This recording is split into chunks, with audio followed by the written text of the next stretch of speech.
जनता की बात जनता के साथ। मतदान या ठिकाणी प्रक्रिया पार पडते. तुम्ही आता नुकतंच मतदान केले, काय सांगा? नाही, आता लोकशाही आहे, मतदान सगळ्यांना करावंच लागतो, ते करायला आलेलो आहे.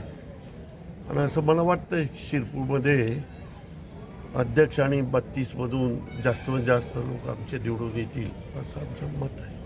गेली 40 वर्ष आपल्या या ठिकाणी वर्चस्व आहे आणि आता पहिल्यांदा या ठिकाणी महायुतीतनं एक आव्हान पण आहे. कसं बघता तुम्ही शिरपूरकरांची कशी साथ राहील, काय कशी? काय दरवेळी आव्हान असतोच कोणाच्या तसं आव्हान आहे. पण शिरपूरकर आमच्या बाजूनेच राहतील, भारतीय जनता पार्टीलाच मतदान करतील याच्यामध्ये मला काही शक नाही. नाही साहेब, इथून जर विचार केला तर जिल्ह्याचं चित्र कसं राहील? कारण 2 नगर परिषदा आहे, ग्रामपंचायत आहे. अच्छा, माझा स्वभाव असा आहे की तापीचे फार काही पाहत नाही, आपला शिरपूरच पाहत. दुसरी गोष्ट असं होती की आत्ताच एक नागपूर खंडपीठाचा एक निकाल आलेला आहे की याची सर्व मतमोजणी ही 21 डिसेंबर. जनता की बात जनता के साथ।